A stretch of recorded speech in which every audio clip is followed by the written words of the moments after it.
Welcome to the Lezlie Show.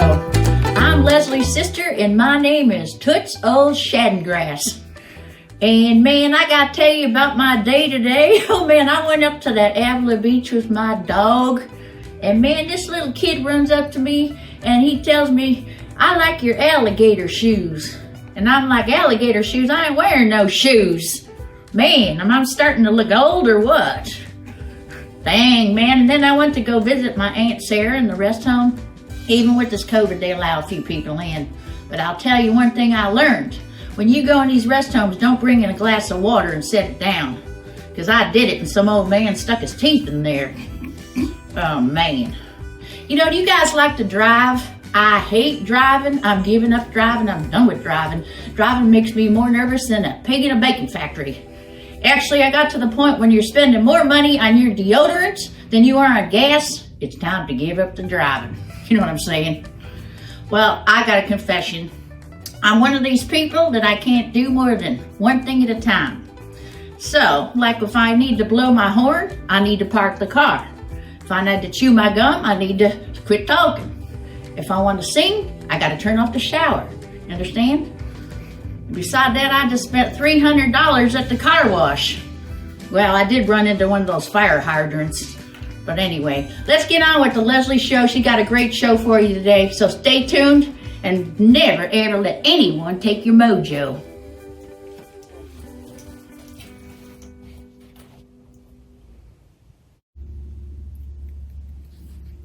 Hi, welcome back to the Lezlie Show. We're here during the pandemic, and it's a little bit different here, but we're still making do with what we have.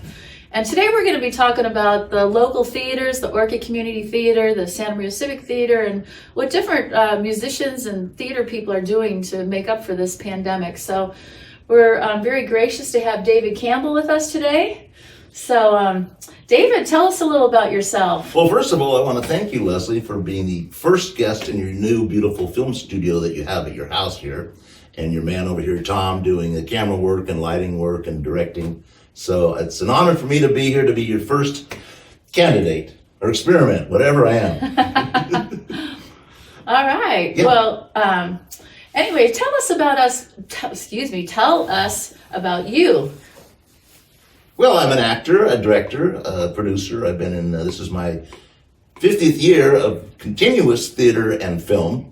I've never done any other work except construction, where I was building a film studio to film movies up in Tehachapi. So I've done all that, and we want to get into, there wasn't theater here that I was involved in. So thanks to you, got involved with what's called Orcutt Community Theater. I think it's been about 3.5 years. And in that time frame, we've actually put on 8 plays, 3 musicals, 5 plays, and then 3 big productions that were fundraisers, but we actually performed in those productions. So a lot of people haven't heard of us. We're over at the KDA Studios, which is a dance studio over on the Skyway and Orcutt Expressway, kind of across from Spencer's. And we've made a black box theater there. We put up the drapes all around. We put in a lighting grid. We have props, sets stored some places. And we're just waiting for the pandemic to get over with so we can start our season. Well, I feel like the Orcutt Community Theater is very fortunate to have a man of your caliber on their team, because you've had a lot of experience. Didn't you work with like Sylvester Stallone? And tell us some of the famous stars you've worked with and some of the different movies. Like if you go to the store, you can actually rent out his movies. That's right. It's on Netflix. Yeah, Amazon, you can buy them. Well, first of all, I didn't start acting till I was 20. I went to Chico State. And I wanted to be a recreation administration major, but it's full. It's very popular there. So I took an acting class, and I haven't stopped. So I had never done anything in high school, which you probably did, or elementary school, nothing. So I started late, but now I'm on my 50th year of pretty much continuous theater and film.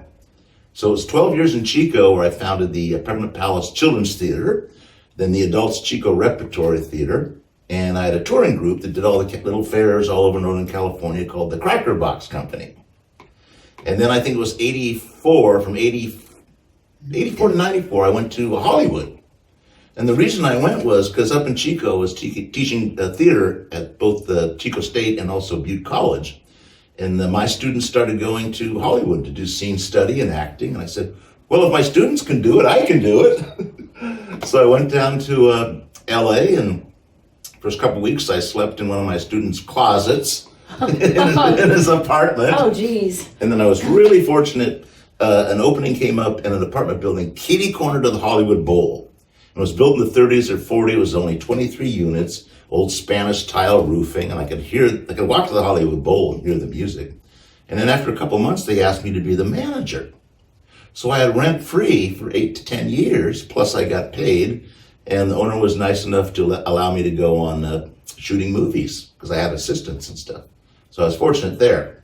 But some of the movies that you mentioned, I've worked with Frank Stallone, Sly's brother. I've worked with him on 2 movies.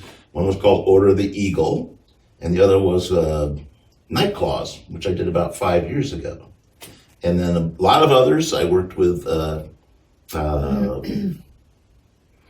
Prime Target was, who was the star of Chips? Hispanic actor, remember Chips? Eric Estrada. Worked with Eric Estrada on Twisted Justice. And also with, who else? Isaac Hayes, Shaft, and then I think he was a chef on The Simpsons. Isaac Hayes, and Tony Curtis was in that. I got to work with him. It was one of his last movies before he passed away. And also Robert Reed was in that movie. And before he passed away, he was the father in the Brady Bunch.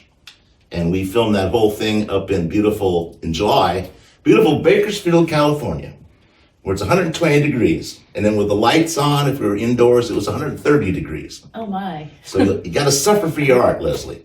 Oh, my goodness. Well, you've had a lot of experience with a lot of different people.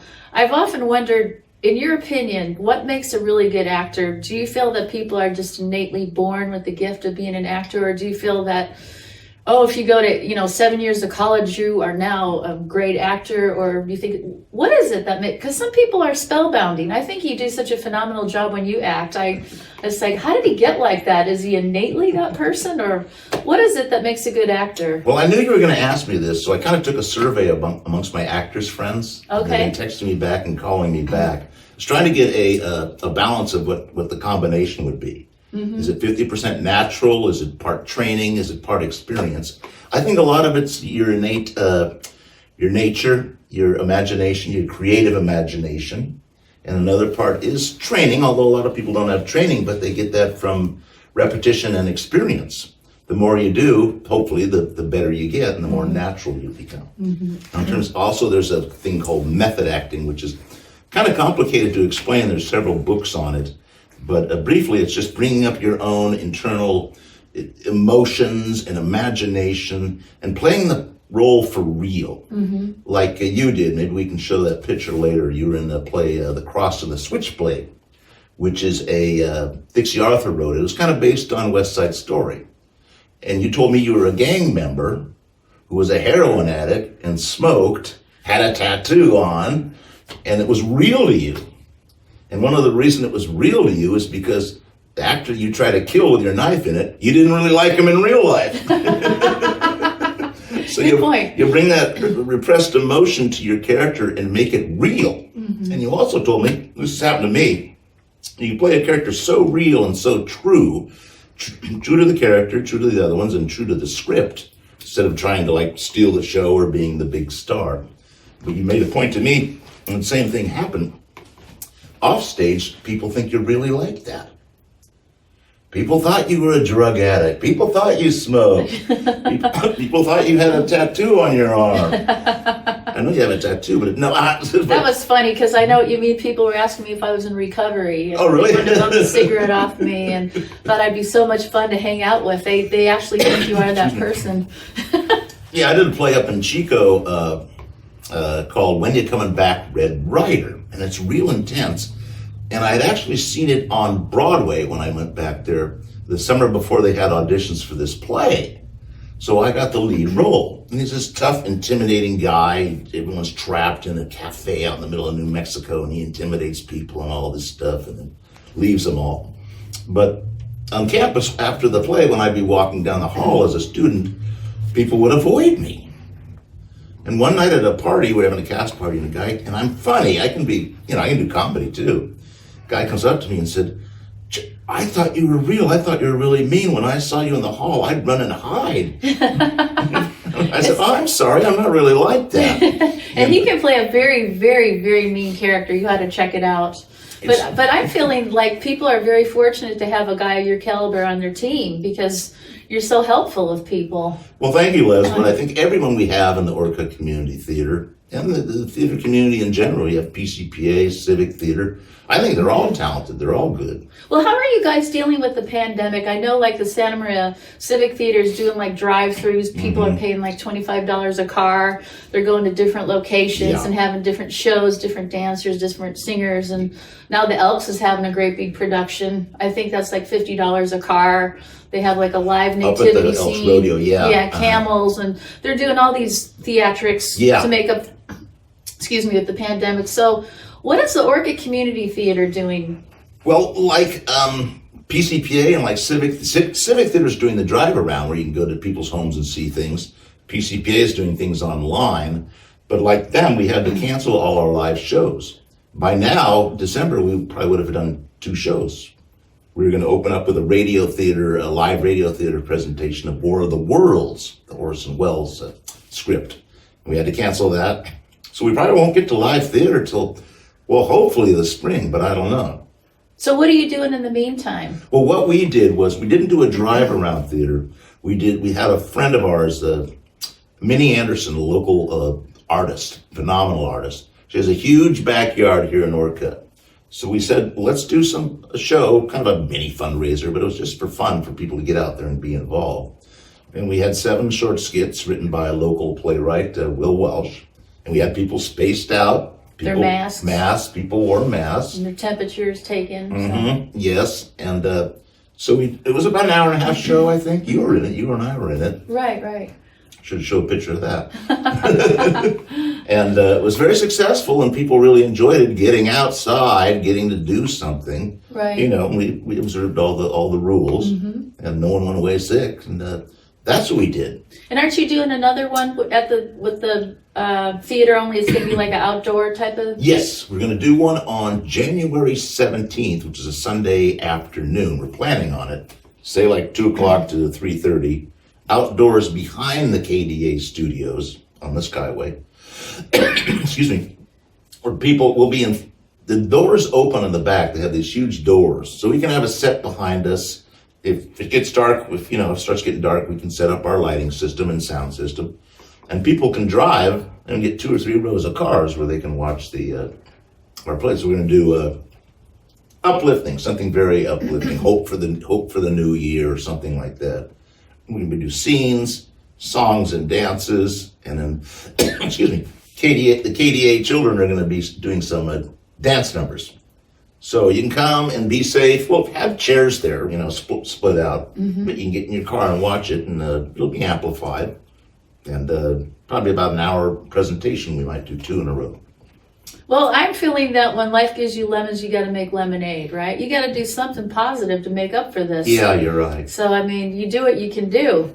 Well, now, what if somebody's interested in doing theater? Is there a number they can call, or would they call you, or is there a certain person that, if you want to participate in some of these shows? Yeah, you can put that up on the screen at the end. I brought all the information on that. We have a web page or Facebook. We have numbers to call. And plus, we do advertising in the Sun and the Times and that sort of thing. And we always want to get more people and give some people things to do and enjoy. And can anybody be in the show? Like, do you need a lot of acting experience, or you just take a newbie off the street that wants to try this, or how does it work to get in the shows? We've done both, all the above. We've had experienced actors, singers, and dancers, and people that have never done a show before, like Brian Kasicki. It was his first show in years. But he got better and better in each show, and finally ended up playing the lead in the play The Elephant Man, and he was great. He was phenomenal in that show. Yeah, you saw that. And then the 3 musicals we did, excuse me, Miracle in Bedford Falls, which you were in and I was in, which is the stage version of the movie It's a Wonderful Life. We had about 15 or 20 people was singing and dancing, and all ages. We had young kids, we had teenagers, we had adults. When we did Into the Woods, the first three shows were at Rigetti High until we got this theater we're in now. And we did Into the Woods, where there was about 20 kids of different ages and adults. And then Annie, which we did last summer, which was children, adults, and teens. All our plays have had 12 to 15 people involved, plus crew members and seamstresses and set designers and lighting. So it's a big community affair, and we get a lot of people involved. Everyone's welcome, experience or no experience. That's great. Well, I hope you guys call the number on the screen if you like to sing or you like to dance. And well, actually, if you like to dance, the studio that he was talking about has dance lessons there. So we're always looking for dancers and singers to be in our shows. That's right. So yeah, just check the number out on the screen. And I think it's about time to end our show, but I just want to tell you how much we appreciate having you on the Lezlie Show. Well, thank you. It was a delight. That went fast. We had fun. We did have a good time. I hope we got some information out for all your fans. Yeah. All right. Well, stay tuned, and next show is even going to be more fun. All right. Thanks for coming to the Lezlie Show.